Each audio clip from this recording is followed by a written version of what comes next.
10 years from now, what will you regret doing way too much of? Interviews. If you could resurrect one person from history and put them in the world today, who would it be? Chris. So how do you deal with stress? Not very well. Christian Speak started trending. Before we begin, viewer discretion is strongly advised. This video is for entertainment and educational purposes only. What you're about to hear is the verbatim courtroom testimony from Day 8 of the federal trial against Sean Diddy Combs. This is the first time Jennifer Lawrence has been named as a sealed federal witness. Her identity was protected until now, not just because of her celebrity, but because of what she saw, what she nearly became part of, and what she refused to be silent about, even when silence was safer. The testimony begins with a document, not a contract, not an NDA, but a letter, handwritten, torn, dated 2012. The heading reads, "To whoever's pulling the strings, this is your last warning. I won't let you buy me, I won't disappear, and I won't be the next Cassie." She was 22 when she wrote that. Cassie hadn't even filed her lawsuit yet. Judge: Ms. Lawrence, you may begin in your own words. I was invited to a private gala in Beverly Hills. I was told it was a charity event for young actors, just creatives, film, branding, development. I was young. They said I'd be one of the lucky few. But I wasn't lucky, I was bait. She described being driven by a black SUV with no plates. Her phone was taken at the gate. She was asked to sign a release. She wasn't told what it was for. I assumed it was for photos or a panel, but it wasn't. There were no cameras, just red lights, dark hallways, men in suits, and women in masks. The room froze. The prosecutor asked her to clarify. Were any of these women recognizable? Jennifer nodded. One of them was an actress. I won't say who. But she was famous and terrified. She continued. They said it was just a game. That I didn't have to participate. But once the door closed, I realized no one was allowed to leave early. You just smiled. You played your part. And you prayed you didn't end up in the wrong room. She described seeing a door labeled with a number, not a name. A girl came out crying. Another one never came back. I kept thinking, is this it? Is this where the stories come from? The prosecution introduced Exhibit 17A, a sealed report from Jennifer's team confirming she returned from that night in shock, with documented dissociation and trauma symptoms. She was placed on a brief media hiatus in 2012. It was publicly blamed on exhaustion after her breakout role in the Hunger Games. I didn't sleep for 3 days. I kept picturing that hallway, that smell, that sound. I still hear it. Sometimes. Then came the moment that stopped the courtroom cold. Jennifer was asked if she had witnessed any criminal behavior, not in the legal sense, but morally, yes. One of the girls, she looked younger than me. I asked someone who she was. He said, she's just here for training. Like she was an object, like she didn't even exist. The prosecution allowed her to read aloud from her original letter, dated that same week. I don't want the car. I don't want the contract. I don't want to be someone's puppet with good lighting. I want to survive this industry. That's all. The judge asked if she wished to pause. Jennifer shook her head. No, because it doesn't matter who I am. Fame doesn't protect you. In rooms like that, no one is famous. You're either useful or replaceable. The jury was silent. The clerk entered one final note for the record. This testimony was delivered under seal. Ms. Lawrence has declined all press interviews. This is her only statement. The letter, the transcript, and Jennifer's trembling voice, they weren't just evidence. They were a warning. The judge gave Jennifer a glass of water. She didn't touch it. The prosecutor resumed with a sharper tone. What came next, they said, happened 5 years after the gala in Beverly Hills. 5 years of silence. 5 years of pretending she was fine. Prosecutor: Ms. Lawrence, did anyone from Mr. Combs' circle contact you again after the original event? Jennifer nodded slowly. Yes. In 2017, different people, but the same energy. She explained that after the massive success of the Hunger Games and her Oscar win for Silver Linings Playbook, She began receiving invites through indirect channels, branded campaigns, panel appearances, networking retreats. One stood out. A woman named Ariel D., listed as a creative liaison, reached out via encrypted email through Jennifer's former publicist. The invite read, "We're curating a retreat for forward-thinking female talent, hosted by Sean Love Combs, Santa Ynez, off-grid, no press, just peace." Jennifer declined, but Ariel didn't let it go. A week later, Jennifer's phone rang. The number was blocked. She answered. "I still don't know why I picked up. Maybe I was curious. Maybe part of me wanted closure." The woman on the line introduced herself as Ariel. Jennifer confirmed the call under oath. She said, "It's not like last time. That house is gone. The tunnels are sealed. This is about rebirth." The room gasped. "Judge. Order." The prosecutor asked her to clarify. What did she mean by tunnels? Had you ever mentioned them publicly? Jennifer shook her head. No one knew I had seen the hallway. No one knew about the second room, the padded one. I had never said a word, not even to my family. So how did she know? She said. Ariel's voice was calm. Too calm, like someone reading a script she didn't write. She told me, "You don't have to do anything you're not comfortable with. Just show up, walk through. That's all he needs." I hung up. She reported the call to her legal team. They advised her not to pursue it. But the next day, she found something inside her trailer on the set of Mother. An envelope. No return address. Inside, a copy of her original unsigned NDA from 2012.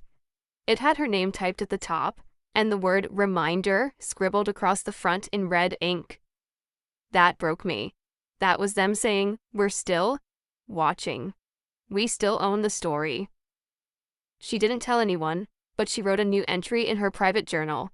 Exhibit 17E. "If I disappear, send this letter. It wasn't an accident. It started in the red room. It ends here." The courtroom was motionless. For a moment, even the defense didn't speak. Then the prosecutor leaned in. "Prosecutor. Ms. Lawrence, did you ever consider going public?" "Yes. In 2021, right after Cassie disappeared from the press," she said. She had heard whispers of a settlement, of videos, of a vault. I started connecting the dots. Not just what happened to me, but what almost happened to others. Cassie, Aubrey, even someone from my team. The judge called for a 5-minute recess, but no one moved, because what Jennifer had just described wasn't just fear, it was infrastructure. System. A silence machine, and she was never supposed to speak again.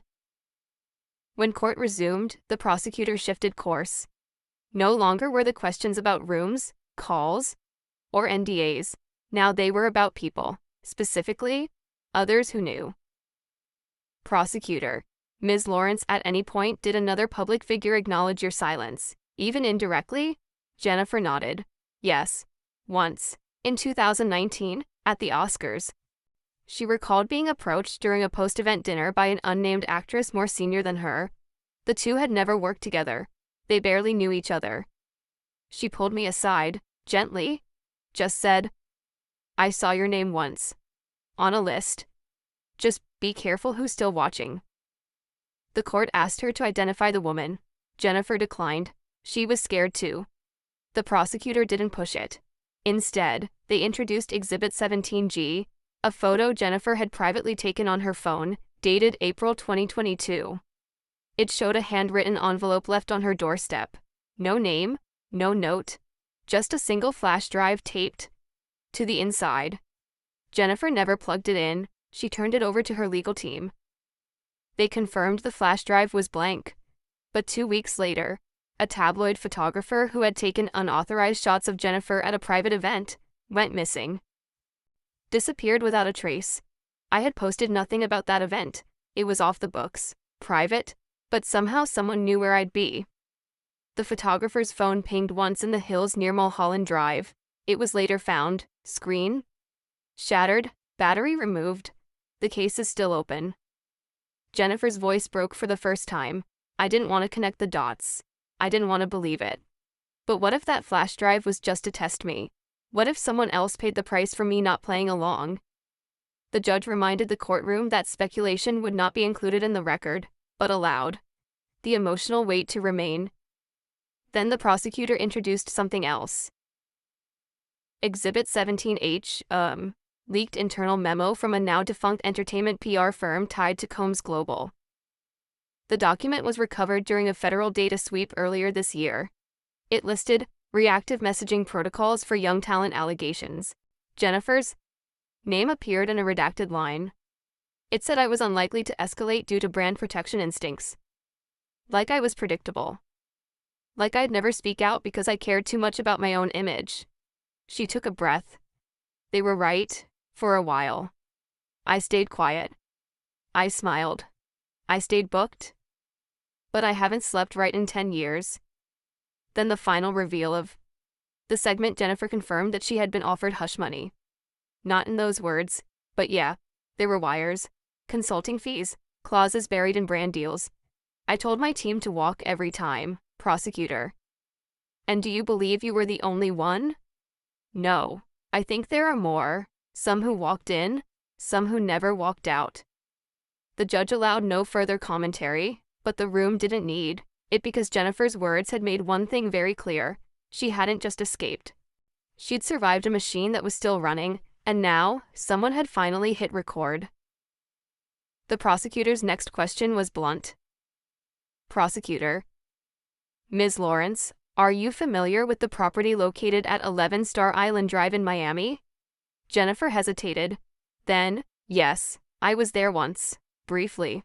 She clarified that in 2014, during a promotional trip for the Hunger Games, Mockingjay, she was invited to a small elite after-party hosted by a streaming executive. The location, a private mansion on Star Island. She arrived around 11 p.m. The music was low, the lights red. There were trays of white wine and covered drinks. Phone bags were handed out upon entry. I was told it was a wind down, that it'd just be music execs and press, but it didn't feel like press. It felt staged. The room Jennifer was brought into had 4 leather couches, a marble bar, and a wall of mirrors tinted from behind. She didn't stay long. One of the women recognized me. She leaned over and said, "You don't belong here, sweetheart," and that was enough. She left before midnight, but days later, during the X-Men Apocalypse press tour, she found something waiting for her inside her dressing room. A note, handwritten, folded into the sleeve of a leather jacket gifted to her by the studio's wardrobe department. She never told anyone, but she kept the note. It read, that room had 3 cameras. One was above the mirror. Tell your team nothing. The court introduced Exhibit 18A, a scan of the note in Jennifer's handwriting, dated and time-stamped by her assistant. The prosecution then shifted focus. Prosecutor, did you ever see anything? Any footage from that night? Jennifer's voice dropped. Not from that night, but there was a clip. The court fell silent. It was on someone's laptop. A rep who had briefly worked with both Diddy's brand team and a streaming agency.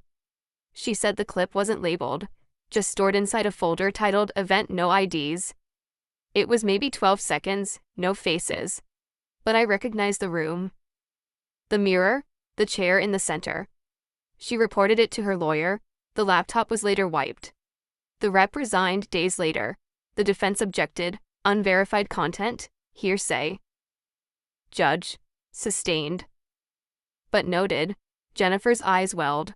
I don't know what that footage was. I don't know who was in it. But someone knew I'd seen it. Because 2 weeks later my trailer was broken into. Nothing stolen. Just reorganized. She paused. Bats. When I realized, this wasn't random. This wasn't just one party in 2012. It was all connected. There were cameras, there were files, there were people who knew. The prosecutor closed her notebook. One final question for this segment. What made you finally come forward? Jennifer answered, because when I saw the word trafficking in that indictment, I knew it wasn't just Cassie. It could have been me. The judge called for recess, and this time, even the jury looked afraid. Because the girl on screen wasn't a movie star anymore. She was a witness. And her silence had just expired. Jennifer returned to the stand after recess. This time, her voice was clearer, louder, as if the weight of everything she had held back was now breaking loose. The prosecutor resumed. Prosecutor. Ms. Lawrence, We'd like to discuss the contracts, specifically, the clauses you believe were included. To silence you. Jennifer nodded without hesitation. It started in 2013. I was offered a multi-year endorsement deal through a shell company with ties to Combs Enterprises. On paper, it was about fragrance branding. But buried on page 37 of the agreement was a line that read, "Client shall refrain from participating in or disclosing any non-public development sessions involving Combs-affiliated figures past or present." She paused. I had never signed anything like that. It wasn't a basic morality clause. It was preemptive. Like they knew what I might say before I even thought it. She declined the deal. But then came another. This time, attached to a scripted television series. Different network, different agency, same phrase. It was a pattern. The clause kept showing up.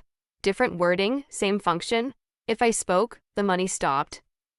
The prosecution introduced Exhibit 18C, a redacted breakdown of contracts signed by 3 female artists over a 5-year span, all using similar language. None of the names were public. One clause stood out. Client forfeits all arbitration rights in matters of emotional conduct, brand damage, and legacy disruption tied to industry mentorships. Jennifer read that line aloud. Legacy disruption. That's what they're scared of. Then came the bombshell. Prosecutor. Are you aware of any other high-profile women who were approached and walked away?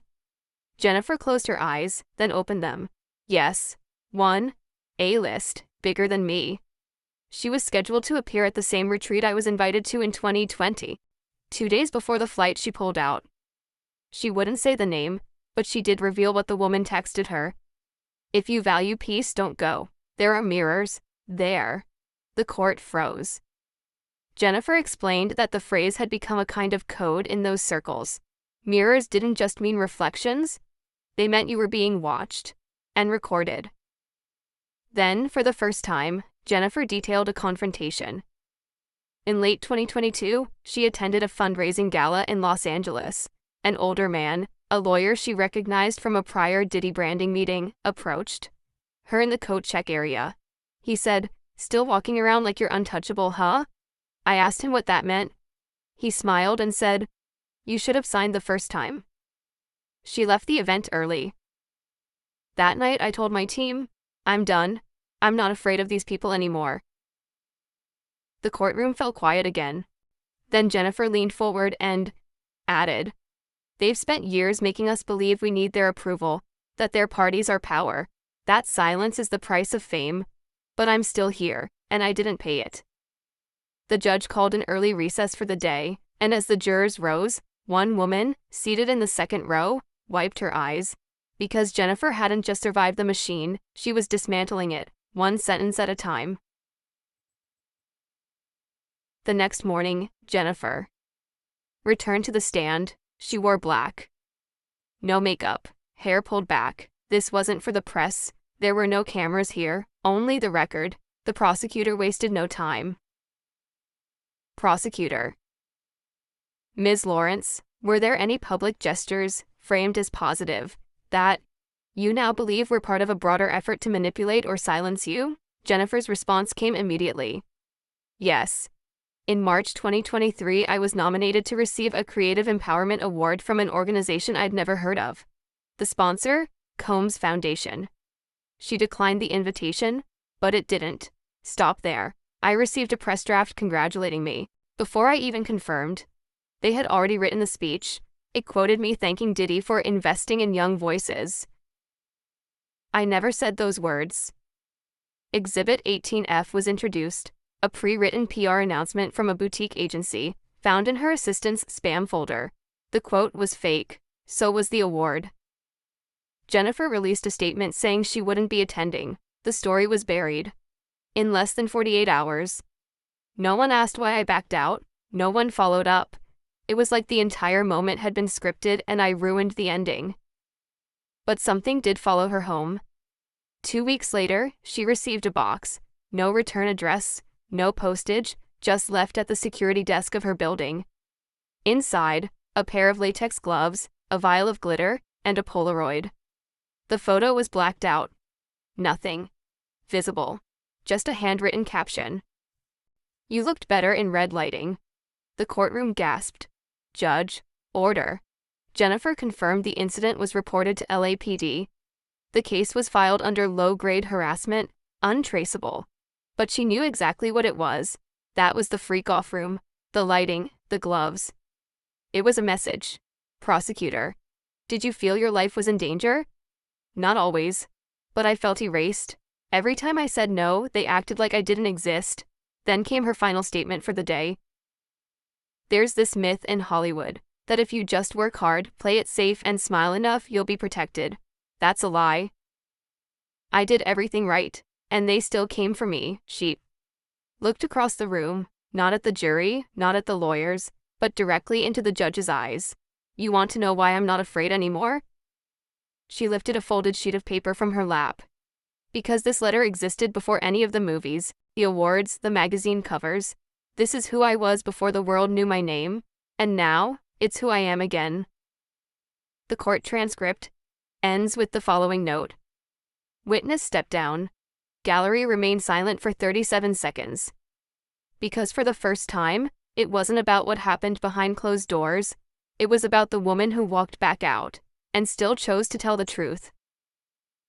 When Jennifer took the stand again, she was holding something new.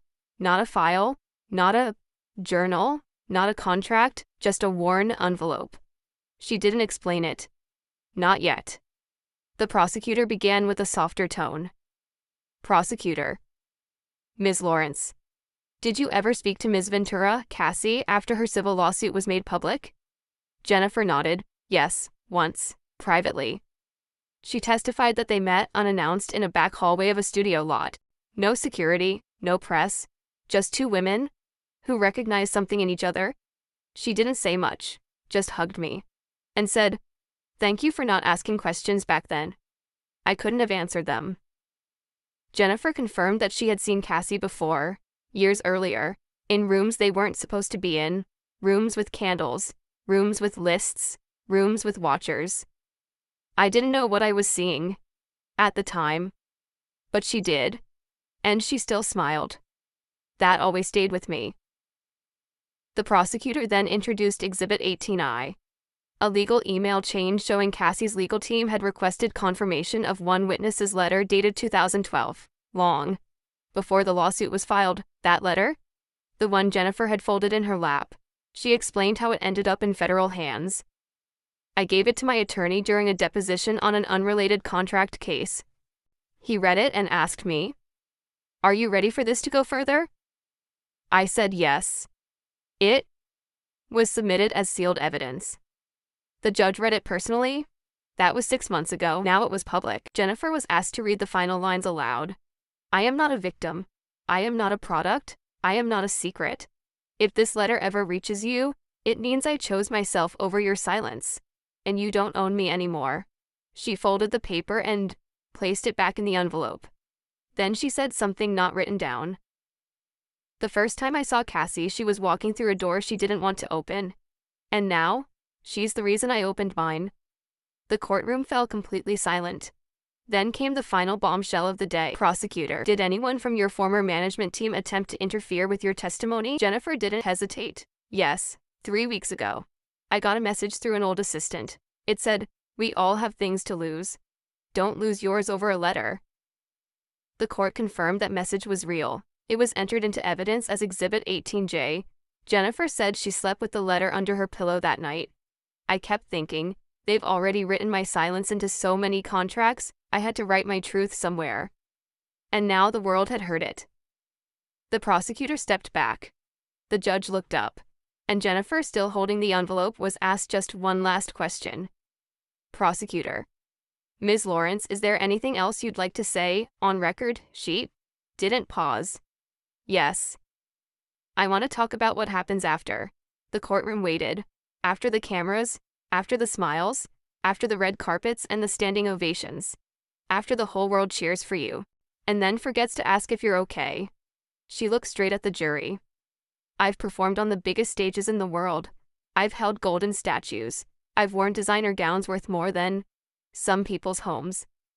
And not once, did any of it erase what I saw in that house. Her voice cracked slightly. Because that house, it lives in your head. The smell, the cold, the silence, the mirrors. Then she said something that made the court clerk stop typing. Sometimes when I get a standing ovation, I wonder if one of the people clapping was in that room. Silence. I'm not here because I want pity or revenge. I'm here because I know there are girls watching this trial right now, wondering if anyone will believe them. And I want them to know, I believe you. Even if you never say it out loud. She reached for a folded page inside the envelope. This was the last line I wrote in my journal after that night. It said, I got out, but I still carry the door inside me. The prosecutor nodded. The judge leaned forward, and Jennifer said her final words under oath.